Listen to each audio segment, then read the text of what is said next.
हिंदुओं के खिलाफ ज्यादा घृणा कौन उगल सकता है और हिंदुओं के खिलाफ बोलने वालों को कौन सी पार्टी प्रश्रय दे सकती है, इस प्रकार का विषय, इस प्रकार का प्रतिस्पर्धा, कंपटीशन हम उत्तर प्रदेश में समाजवादी पार्टी और कांग्रेस के बीच में देख रहे हैं।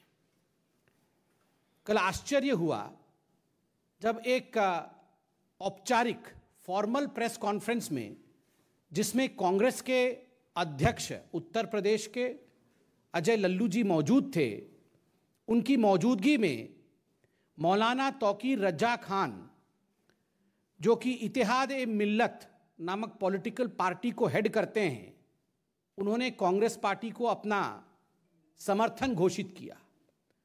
और अभी भी हमने देखा कुछ मिनटों पहले कांग्रेस पार्टी के ऑफिशियल ट्विटर हैंडल ने प्रियंका वाड्रा जी के साथ मौलाना तौकीर रजा खान के तस्वीर को ट्वीट करते हुए लिखा है कि बीते दिनों आला हजरत बरेली शरीफ के मौलाना तौकीर रजा खान साहिब की कांग्रेस महासचिव श्रीमती प्रियंका वाड्रा जी से मुलाकात हुई और समर्थन देने की बात उन्होंने कही है। तो ये कांग्रेस पार्टी ने ऑफिशियली ट्वीट भी किया है और तौकीर रजा खान के समर्थन के विषय में कल प्रेस कॉन्फ्रेंस भी देखा। आज ये सवाल उठता है कि आखिर ये मौलाना तौकीर रजा खान साहब कौन है। याद करिए, मीडिया ने चंद दिनों पहले मौलाना साहब के एक वीडियो को दिखाया था जिसमें स्पष्ट रूप से मौलाना तौकीर रजा खान हिंदुओं के खिलाफ जहर उगल रहे थे उत्तर प्रदेश में। ऐसी बातें कह रहे थे जो कभी कहा नहीं जा सकता। मौलाना तौकीर रजा खान कह रहे थे कि अगर कानून की व्यवस्था, मेरे जो यूथ हैं, मेरे जो जवान हैं, अर्थात जो मुस्लिम जवान हैं, उनके हाथों में कानून की व्यवस्था आ जाए तो जो हिंदू लोग हैं उनको सोचना पड़ेगा, हिंदुस्तान में रहने की जगह तक नहीं मिलेगी हिंदुओं को। आप सोच के देखिए किस प्रकार की यह घृणा की बात है, घृणा की पराकाष्ठा है, हाइट ऑफ हेट्रेड, जिसमें स्पष्ट रूप से एक मौलाना कह रहे हैं कि अगर हमने खुला छोड़ दिया अपने युवकों को तो धर्म विशेष का नाम लेकर कह रहे हैं कि हिंदुओं को हिंदुस्तान में रहने की जगह नहीं मिलेगी, देश छोड़ के जाना पड़ेगा। और तो और उसी लाइन में वो कहते हैं आगे कि हिंदुस्तान का नक्शा बदल के रख देंगे, हिंदुस्तान का नक्शा बदल जाएगा। हिंदुस्तान का नक्शा बदलने वाले लोग, जिन लोगों के मंसूबों में इस प्रकार की कारसादी है कि वो हिंदुस्तान के नक्शा को बदलना चाहते हैं, कानून की व्यवस्था को पलटना चाहते हैं, स्वाभाविक रूप से वैसे लोगों का समर्थन कांग्रेस पार्टी लेती है। ये कोई कांग्रेस पार्टी के लिए नया विषय नहीं है। It is not knew that the Congress party stands in alliance with such people who shower constant hatred against the Hindus and the philosophy of India. याद करिए, यही वो मौलाना तौकीर रजा खान है जिन्होंने CAA के समय कहा था हम तो अल्लाह वाले हैं, हम तो अल्लाह वाले हैं, हम चाहेंगे तो खून की नदियां बहा देंगे। और भाषण में यह भी कहा था हम तो जन्मजात लड़ाके हैं, हम तो जन्मजात लड़ाके हैं, we are born fighters, We will fight against the system. अगर हम चाहें तो हम खून की नदियां बहा देंगे, हम अल्लाह वाले हैं। इस प्रकार की बदजुबानी करने वालों के साथ प्रियंका वाड्रा खड़ी होती है और न केवल खड़ी होती है, उनके समर्थन के लिए गुहार करती हैं और आखिरकार उनको समर्थन मिलता भी है। This is not new in Congress, I said so because आप याद करिए केरल में किस प्रकार से वेलफेयर पार्टी का और वेलफेयर पार्टी को चलाने वाले जमात-ए इस्लामी, जो कि UAPA के अंतर्गत बैंड है, उस वेलफेयर पार्टी के साथ कांग्रेस पार्टी का गठबंधन हुआ था। याद करिए, चंद दिनों पहले हमने देखा था कर्नाटक में जब चुनाव हुए थे तो SDPI, जो कि एक पॉलिटिकल फ्रंट है, popular front of India, PFI का, उसके साथ कांग्रेस पार्टी का गठबंधन था। बंगाल में ठीक उसी प्रकार इंडियन सेक्युलर फ्रंट, जो अब्बास सिद्दीकी हिंदुओं के खिलाफ जहर उगलते थे, उनके पार्टी के साथ गठबंधन कांग्रेस पार्टी ने बंगाल में किया था। स्वाभाविक रूप से ये जो रैडिकल सिंडिकेट है, कांग्रेस पार्टी का जो रैडिकल सिंडिकेट है, वो पूरे हिंदुस्तान के सामने आज एक्सपोज्ड है। The radical syndicate which is in fact furthered by the Congress party stands exposed in front of India Today. और इसमें कोई कांग्रेस पार्टी अकेली नहीं है, इसमें प्रतिस्पर्धा हो रहा है। प्रतिस्पर्धा अर्थात कंपटीशन समाजवादी पार्टी के साथ है। याद रखिए, नाहिद हसन पे भारतीय जनता पार्टी ने अभी चंद दिनों पहले आवाज उठाई थी, उसका नतीजा आपने देखा, सत्य की जीत हुई। नाहिद हसन जो कि कैराना से समाजवादी पार्टी के कैंडिडेट थे, आज वो जेल में हैं। वही नाहिद हसन जिसने हिंदुओं के खिलाफ जहर उगला था और कैराना में पलायन के लिए जो जिम्मेदार थे, वही नाहिद हसन जिसने कहा था हिंदुओं की दुकान से और हिंदू व्यापारियों से किसी प्रकार का संबंध नहीं रखना है, अगर उनसे हम सामान खरीदना बंद कर देंगे तो उनके पास कोई ऑप्शन नहीं बचेगा, उन्हें कैराना से पलायन करना पड़ेगा। उनको समाजवादी पार्टी ने टिकट दिया था, आज जेल के सलाखों के पीछे है। रफीक अंसारी, मेरठ से रफीक अंसारी जिसको टिकट मिला है और किस प्रकार के केस उनके ऊपर लंबित थे यह भी हम जानते हैं, किस प्रकार की घृणा की बात वो करते हैं यह भी सर्वविदित है। असलम चौधरी विधानसभा धौलाना, दो समुदायों के बीच लगातार जहर उगलना, दो समुदायों को किस प्रकार से दंगों में झोंकना, यही असलम चौधरी का काम रहा है, उसे भी समाजवादी पार्टी ने प्रमोट किया है। साहिद मंजूर किठौर से, उनके खिलाफ भी क्या केस है आप अध्ययन कर सकते हैं। और मुहर्रम अली पप्पू, मुहर्रम अली उर्फ पप्पू, जिसको टिकट दिया गया है समाजवादी पार्टी द्वारा और जो सहारनपुर में गुरुद्वारा हिंसा का मास्टरमाइंड था, गुरुद्वारे में किस प्रकार उन्होंने हिंसा करवाई थी मुहर्रम अली ने, ये हम सब ने देखा था। तो चाहे कांग्रेस पार्टी का मौलाना तौकीर रजा खान हो या समाजवादी पार्टी का नाहिद हसन, उद्देश्य केवल एक है। ये जो रेडिकल सिंडिकेट है इसका उद्देश्य है किस प्रकार से दंगे भड़काना, हिंदुओं को डराना, हिंदुओं को बांटना और केवल अपने परिवार की राजनीति को आगे बढ़ाना। इसके साथ मैं आपको याद यह भी दिलाना चाहूंगा, such is the level of hatred of these political parties that they don't even spare the prime minister of India.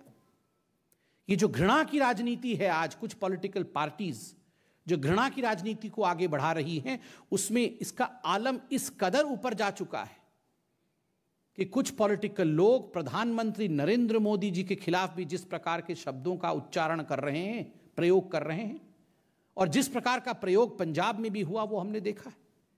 कल टीवी चैनलों के माध्यम से कांग्रेस पार्टी के अध्यक्ष महाराष्ट्र में नाना पटोले ने जिस प्रकार के शब्दों का प्रयोग आदरणीय प्रधानमंत्री श्री नरेंद्र मोदी जी के लिए किया है, मुझे लगता है उसे दोहराना भी उचित नहीं होगा।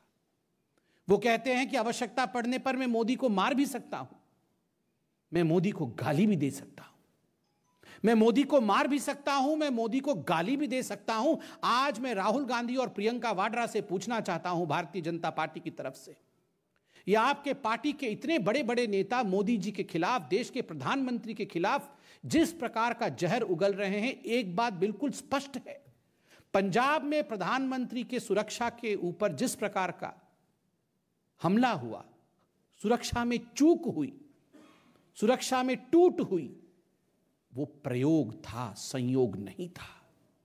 That was an experiment which was done at the behest of the top leaders of the Congress party. वरना ये सारे कांग्रेस के लोग एक ही जुबान बोल रहे हैं, प्रधानमंत्री को मार भी सकते हैं, मोदी को मार भी सकते हैं। एक बात आज कांग्रेस को सुनना ही पड़ेगा, 2014 से पहले आपने मोदी जी के लिए इसी प्रकार के शब्दों का प्रयोग हमेशा किया। कभी उनको नीच कहा, कभी आपने कहा कि तू तो चाय वाला है, तू जाके हमारे अधिवेशन में चाय बेच, तुम्हें हम छोड़ेंगे नहीं। पाकिस्तान में जाकर आपने कहा कि मोदी को हटाना होगा, किंतु आपने जितना भी जहर उगला मोदी जी के खिलाफ, उतना ही अमृत हिंदुस्तान की जनता ने अपने प्रधानमंत्री के ऊपर बरसाया है। इसलिए आप इस मुगालता में ना रहें। Please don't be in the confusion that if you abuse the prime minister of India the PM post stands condemned. No, you are condemning yourselves. इस प्रकार की भाषा और इस प्रकार के प्रचलन से आप खुद का ही हानि कर रहे हैं। बहुत बहुत धन्यवाद। कोई प्रश्न हो तो अवश्य पूछें। पवन भाई। आम आदमी पार्टी ने उनका पार्टी का विषय है। आज हमने टीवी के माध्यम से देखा कि अरविंद जी गवर्नर की तरह अनाउंस कर रहे थे कि सीएम बन गए हैं, और मान साहब सीएम की तरह शपथ ले रहे थे लगभग। वहाँ कांग्रेस के अंदर भी सीएम पद को लेकर जिस प्रकार का सिर फुटअव्वल हो रहा है, कल कांग्रेस ने चन्नी जी के नाम को आगे किया तो नवजोत सिंह सिद्धू कह रहे हैं कि मैं ही आगे हूँ और जो हाईकमान है वो तो तय करेगी नहीं। तो स्वाभाविक है ये आपस की इनकी लड़ाइयाँ चल रही हैं।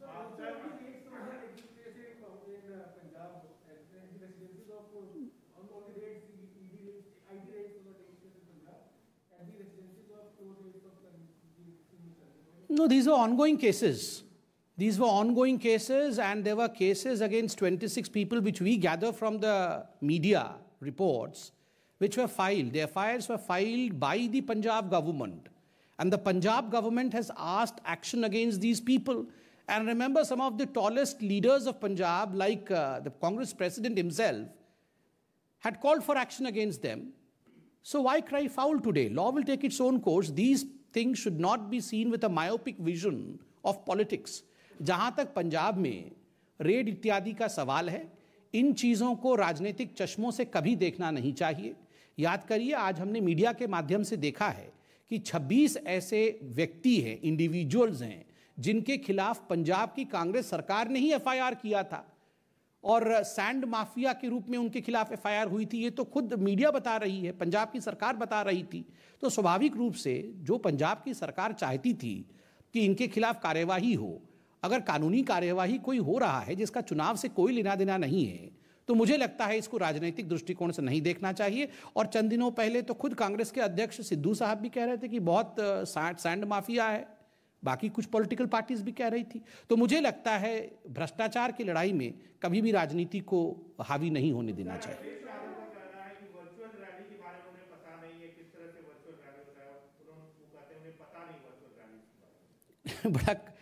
बड़ा हास्यास्पद है अगर आदरणीय अखिलेश जी कहते हैं कि उनको वर्चुअल रैली क्या होती है ये पता नहीं है। मुझे लगता है उत्तर प्रदेश में जो युवा हैं वो जानते हैं वर्चुअल रैली क्या होती है, उत्तर प्रदेश की जनता जानती है वर्चुअल रैली क्या होता है। इसलिए जो अपने आप को नेता के रूप में प्रोजेक्ट करते हैं, यदि वही कानून का माखोल उड़ाएं, वही इलेक्शन कमीशन के रूल्स को ना फॉलो करें और इस बात के पीछे छुपने का प्रयास करें कि मुझे पता ही नहीं था कानून क्या है, तो ये एक एक्सक्यूज नहीं हो सकता है। प्रणब भाई, मणिपुर में, क्योंकि आप मणिपुर का भी दायित्व देते हैं, क्या इस बार अकेले पार्टी चुनाव लड़ रही है? एनपीपी ने कह दिया है कि हम अलग से अपना उम्मीदवार उतारेंगे, क्या उस पर कोई अभी बैठक चल रही है? बीजेपी की प्रेस वार्ता में तौकीर रजा के खिलाफ बयानबाजी और इसका बहुत कांग्रेस की कोर निंदा की गई कि इस तरह के व्यक्ति को पार्टी में शामिल किया गया है। वहीं पंजाब पर चुनावी चेहरों पर भी संबित पात्रा की टिप्पणी। लेकिन अब आपको बता दें